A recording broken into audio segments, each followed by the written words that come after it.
Hey guys, welcome back to another new video. आपका स्वागत है सनविक गुरु चैनल पे। तो आज हमारा टॉपिक है एक्सटॉर्शन। आज के वीडियो में मैं आपको डेफिनेशन ऑफ एक्सटॉर्शन बताऊंगा, कौन से सेक्शन में इसको डिफाइन किया गया है, इसके एसेंशियल इंग्रेडिएंट्स क्या है, इसका पनिशमेंट क्या है, अगर कोई एक्सटॉर्शन कमिट करता है तो उसका पनिशमेंट क्या होता है, वो भी मैं बताऊँगा विथ एग्जाम्पल्स।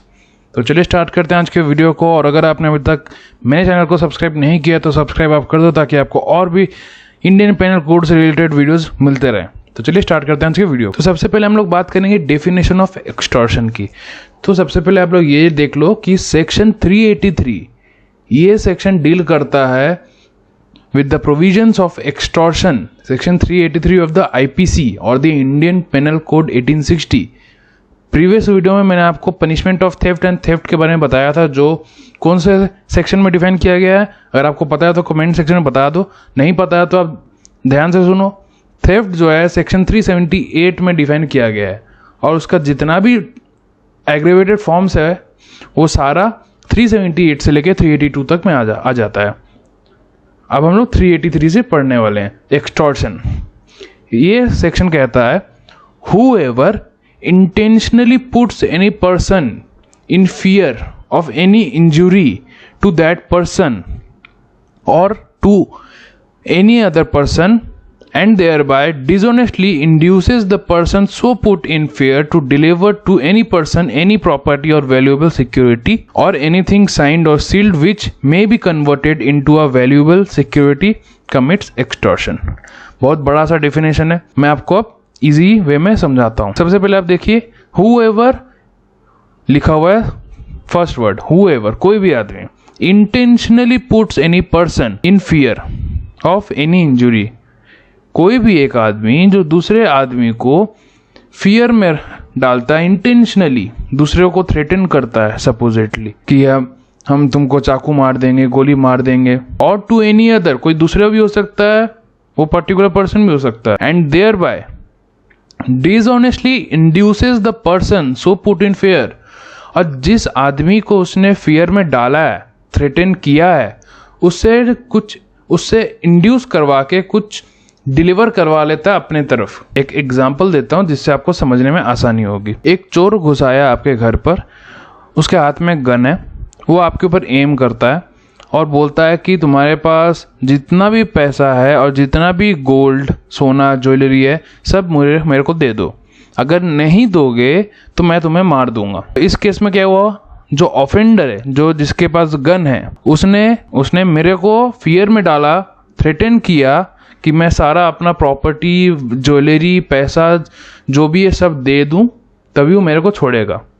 तो इस केस में क्या हो रहा है, whoever, कोई भी एक आदमी, उसने इंटेंशनली मेरे को, मैं मर सकता हूँ क्योंकि उसके हाथ में गन है, और to any other and thereby dishonestly induces, वो मेरे को डिसऑनेस्टली इंड्यूस करता है, जबरदस्ती करता है, कोर्स करता है, फोर्स करता है कि तुम मेरे को ये सब दे दो, नहीं तो मैं तुम्हें मार दूंगा।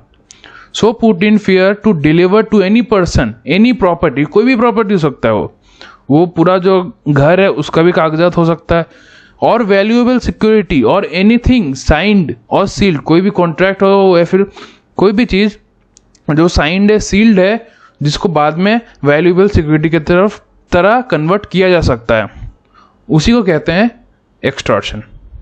अगर वो आदमी ने सारा मेरा चीज़ ले लिया, मेरे को गन दिखा के, वो कमिट करता है एक्सटॉर्शन। आई होप कि आपको एग्जाम्पल के थ्रू समझ में आ गया होगा। आगे चल के मैं आपको और भी एग्जाम्पल बताऊंगा। फिलहाल तो मैं आपको अब बताऊंगा एक्सटॉर्शन के एसेंशियल इंग्रेडिएंट्स के। The offence of extortion consist of the following ingredients. पहला आता है putting a person in fear, किसी भी एक आदमी को डर में डालना, या फिर डेंजर में डालना, या फिर फियर ऑफ एनी इंजरी में डालना। लाइक उसको ऐसा डर हो गया, उसको ऐसा इम्प्रेशन आया कि वो खतरे में है, उसको वैसा सिचुएशन में डालना। सेकेंड क्या है, the fear cause to a person must be a fear of injury. ऐसा डर होना चाहिए जिससे लगे कि हमको इंजरी हो सकता है, हमको हार्म हो सकता है, और to some other person in whom the person put in fear is interested. Third क्या है, the fear must be intentionally caused. जो डरा रहा है, धमका रहा है, ये इंटेंशनली होना, जो फियर होगा वो इंटेंशनली कॉज्ड होगा। D.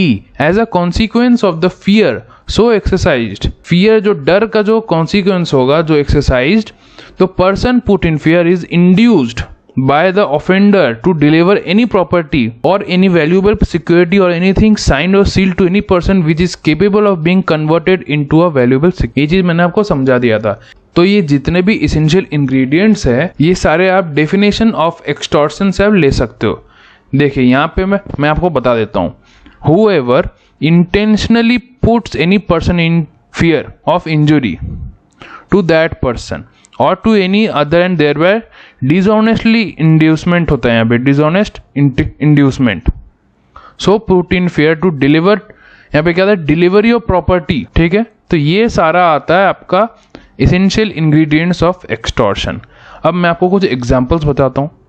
मान लीजिए A जो है थ्रेटन करता है, डराता है Z को कि मैं तुम्हारे खिलाफ कोई अनसन चीज या फिर कुछ लाइबल डिफेमेटरी स्टेटमेंट पब्लिश कर दूंगा जिससे तुम्हारा जो भी रेपुटेशन है वो सारा खराब हो जाएगा। Unless Z gives him money, अगर जेड पैसा दे देगा तो वो पब्लिश नहीं करेगा। तो यहाँ पे ए क्या करता है, ए जो है जेड को इंड्यूस करता है, फोर्स करता है कि तुम मेरे को पैसा दो तभी हम तुम्हारा डिफेमेटरी स्टेटमेंट पब्लिश नहीं करेंगे। तो जेड को तो डर लगता है अगर मैं पैसा नहीं दूंगा तो मेरा रेपुटेशन खराब कर देगा। तो इसमें क्या होता है, ए जो है एक्सटॉर्शन कमिट कर देता है। Second example, A threaten Z that he will keep जेड्स child in wrongful confinement. A डराता है, थ्रेटन करता है जेड को कि ए जो है जेड का बच्चे को या फिर जेड के बेटे को रॉन्गफुल कन्फाइनमेंट में रखेगा, बंद करके रखेगा। कब तक, जब तक कि जेड जो है कोई एक प्रॉमिसरी नोट पे साइन करता है और उसमें ये लिखा रहता है कि वो certain amount of money deliver करेगा ए को। जेड साइन कर देता है और उस प्रॉमिसरी नोट को डिलीवर कर देता है ए को। तो यहाँ पे ए कमिट करता है एक्सटॉर्शन।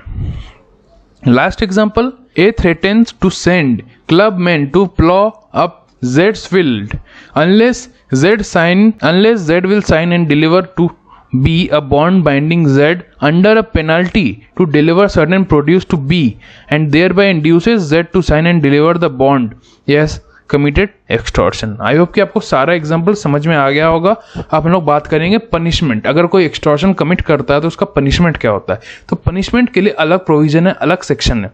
तो section 384 of the Indian penal code deals with the provisions of the punishment of for extortion. अगर कोई एक्सटॉर्शन कमिट करता है तो उसका पनिशमेंट क्या होना चाहिए। तो ये सेक्शन कहता है whoever commits extortion shall be punished with imprisonment of either description for a term which may extend to 3 years or with fine or with both। तो क्या सेक्शन कहता है, ये सेक्शन कहता है जो कोई भी एक्सटॉर्शन कमिट करता है उसका पनिशमेंट ये है कि या तो उसको 3 साल जेल में काटना होगा या तो फाइन देना होगा या फिर दोनों मतलब उसको फाइन भी देना होगा प्लस 3 साल तक उसको जेल में भी रहना होगा। आई होप कि आपको आज का वीडियो इंटरेस्टिंग लगा हो, अच्छा लगे तो लाइक कीजिए, शेयर कीजिए, सब्सक्राइब करना मत भूलिए और कहीं भी डाउट आए तो आप कमेंट सेक्शन में बता सकते हो। तब तक के लिए बने रहिए मेरे साथ। Thank you.